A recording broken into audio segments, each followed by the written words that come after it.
Good morning and welcome back, y'all. Coming at you from the grounds of the Hard Rock Stadium, where in less than 12 hours now, the Georgia Bulldogs will be taking on the Florida State Seminoles in the Orange Bowl. Now, we know this game has a lot of contention between two teams that felt they were shited in the CFP rankings, but they're putting it all on the line to see just which team is better. And I believe that play is going to become behind the dynamicness of the quarterback, Carson Beck. Check it out. Good evening and welcome back, y'all. Coming at you now from Mercedes-Benz Stadium, where we just wrapped up an epic SEC championship, the first overtime in over 30 years, we're told. I'm Tony Reese, joined now by my partner, sports leader Naj, Drew Provine. Drew, this game lived up to the hype and then some. Good evening and welcome back, y'all. Coming at you from the ATL just outside Mercedes-Benz Stadium, where the Atlanta Falcons are known to play a game or two. Now, earlier today, things went down here where we now know who will be leading this organization post-Arthur Smith era. Let's get into it. Checking in one last time from SoFi Stadium, the Georgia Bulldogs are your 2023 national champions, winning this game 65-7. That's an impressive feat that not many teams have been able to accomplish. This is the first time since 2012 that a team has went back-to-back. Welcome in, everybody. Sports Leader 9 checking in. You're back here from the Caesars Superdome, where the aftermath of the All-State Sugar Bowl took place. The Ole Miss Rebels winning this game 39-34 against the Georgia Bulldogs. Drew, a game that really just fell apart in the fourth quarter. Day two here at the Masters, Tuesday at the Masters for Sports Leader 9. We're here looking at the biggest headlines on the day. Tiger Woods is back. Good evening and welcome back, y'all. 63,324 people were in attendance to the 90th edition of the Orange Bowl. These Georgia Bulldogs are those guys. They did almost anything and everything they wanted to do in this game against the Florida State Seminoles. Now from WTVM Sports Leader 9, Tony Reese. What's going on, and welcome back, everybody. Now, after much anticipation since his arrival, Clingstone fans finally got to see the #1 prospect take the mound, and it wasn't a bad night if I say so myself. Let's get into it. What's going on, and welcome back, everybody. Now, fall camp is underway all across the country as several college teams are preparing for their season ahead, and with it, we're getting our first looks at the Auburn Tigers. Let's get into it. What's going on, y'all? While the Columbus Lions prepare for the AAL Championship, one longtime receiver is hoping to end his career with a ring. Sports contributor Mackenzie Collins has more on Jamon Fortson's decision to retire and the legacy he'll leave behind. Let's get into it. What's going on, and welcome back, y'all. It's every Little Leaguer's dream, making it to Williamsport for the Little League World Series, and one local team is hoping to make it happen. Let's get into it. Welcome back, everyone. Before we get out of here, we have to talk about the Masters. Roy McIlroy goes back-to-back to win this thing, and who better to talk about it than Mr. Masters himself, Mr. Joe. Go ahead and take the word. What's going on, y'all? Welcome back to another exciting edition of Sports Overtime Now, episode 13 officially kicking off. I'm Sports Director Tony Reese, joined by my partner in crime, sports contributor Mackenzie Collins. Mackenzie, we have so much in store for today. Go ahead and start us off. Northside High School senior Dejuan Deloach committed to Jacksonville State University this week, but the path to get here wasn't easy. A lot of teachers, when I was younger, always told me you're gonna be in jail, you're gonna be in hell. So I kind of sat back and thought about that. Deloach got kicked out of a local high school following an altercation with his coach. Just months later, he served time at the Youth Detention Center for home invasion. At the end of my sentence, I kind of thought about it. I was like, I gotta make something for my mama and my grandmother and my family. Deloach had a low GPA when he got locked up, and while serving time, he realized his life was headed in the wrong direction. What am I doing? What am I doing with myself? What can I do with myself? So it's like I just sat back and thought where I want to go and where I am now.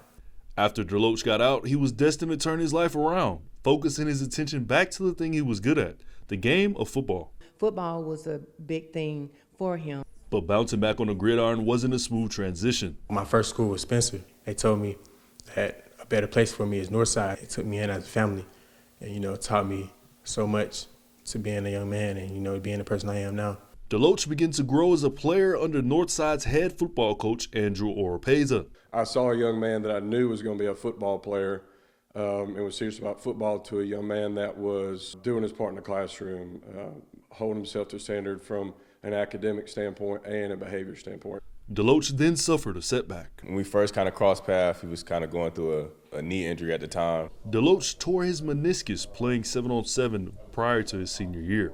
But after extensive rehab and training sessions with his trainer, Trey Giles of TG13 Sports Performance, DeLoach's comeback was quicker than most anticipated. Just to be able to see him kind of fight back through that adversity, having to miss the first couple games of his senior season, and then fighting back and getting into the season and, doing great things, and now, getting ready to sign with Jacksonville State.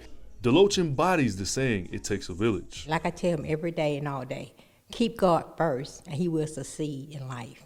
Dedicate yourself for greatness. Keep going. Take care of your responsibilities, no matter what. DeLoach has this message for other troubled youth. Don't worry about what people think about you. Be your own man or be your own young lady.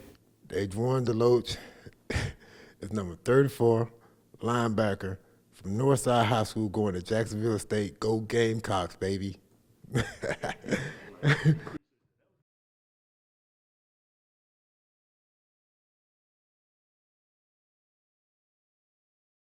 What's going on, everybody? Checking in from Central High School, where the second annual Cam Coleman Youth Football Camp took place earlier today. This was an exciting moment for kids ages 8 through 14 to come out and hone their skills, not only in front of Cam, but several other Central High coaches as well as staff, to help better their game for their near futures. Now, y'all already know it was a lot of excitement and even had the opportunity to catch up with the man of the hour. Let's go ahead and get into it. The camp kicked off at about 8:30 this morning. Now, we understand kids registered in. They received their Cam Coleman Youth Football shirts just last year. We know Cam was at Auburn. He is now at Texas, so they definitely had to resonate with that. You can see the design here. I'll make sure I show that for you. Meanwhile, campers had a full-time experience. They were learning from some of the best coaches here at Central High School on various plays, whether it be from a defense perspective or offense perspective. And overall, they just had the opportunity to grow and have fun while beating the heat at the same time. Meanwhile, I had the opportunity to catch up with, once again, the man of the hour, Cam Coleman. It means a lot having the support that I have from the city. You know what I'm saying, with the support that I have with all my family. So it really means a lot. Just come back, being able to give back to the community and the kids, and just allowed me to have this camp. Really just giving the kids something to look up to. You know what I'm saying? Football. I grew up here, going to camps, going to football camps, just being excited to come out, just learn something. So really just giving these kids a tool to put in their toolbox to use for their game as well. Second annual Cam Coleman Youth Football Camp is officially in the books, and we look forward to what comes next year as well as how Cam does this season. We wish him nothing but the best and looking forward to where he goes later in the year. Flag football has become an international growing phenomenon. Flag is a rising game, it's a rising sport. It's fun, it's energetic. It's a fast-paced game, it's exciting. It's really fun.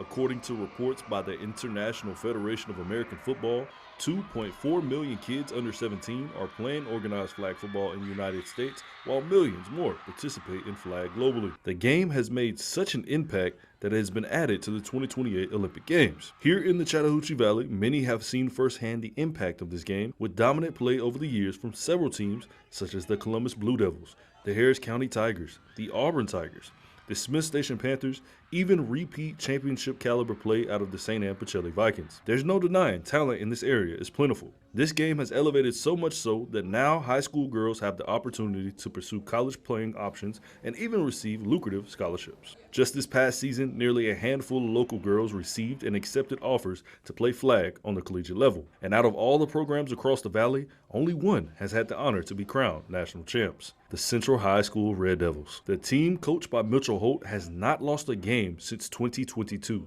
A moment that changed the trajectory of how this team would begin their current streak of wins. You know, that first year that this staff came out, we brought a group of kids with us that were obviously playing for the first time, like a lot of the state. We progressively got improved throughout the year, but we had 5 losses. One was to Smiths here. Vestavia beat us, and then Auburn beat us 3 times. And last year we scheduled Columbus and Pacelli and Harris County from across the river, and those were 3 of the better teams we played all year, but they gave us different looks, and they gave us a counter to what we were trying to do, an answer, and we had to come up with our solution to what they would do. So that was good exposure there. And the phrase "iron sharpens iron" comes to mind.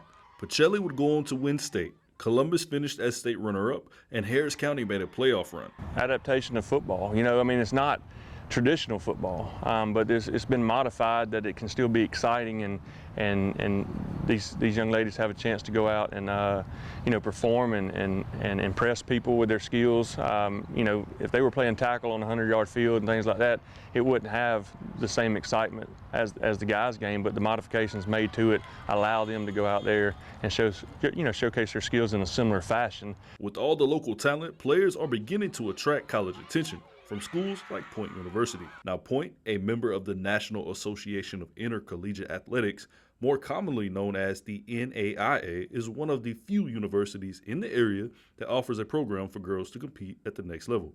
And first-year head coach Shaka Long knows the talent pool that can be found throughout West Georgia and East Alabama is exceptional. Recruiting around the area is key because it's talent around the area. But Central Phoenix City, we're trying to get some of them as well. It's good to bring in championship caliber players. So even at the high school level, they know how to win. Their experience can only help us get better. One upcoming senior, Mariah Harrison, has been a member of the championship Red Devils team going on 4 years. She feels this sport is something truly unique. It's like really special, it's a new sport, and I just want to try to spread it out to everybody, because maybe the sports right now, they don't really fit other girls, or maybe they want to do something like they want to play football, but it's for boys. So flag football just kind of brings everybody together from different sports, different backgrounds, and it's really fun. For anyone watching who may be interested in joining or learning about the game, both coaches gave a piece of advice. Watch your local team, and if you have a daughter that's interested, give her a shot, let her go play, and just enjoy it. Support as much as you can. Girls can play football too, and they're quite good at it.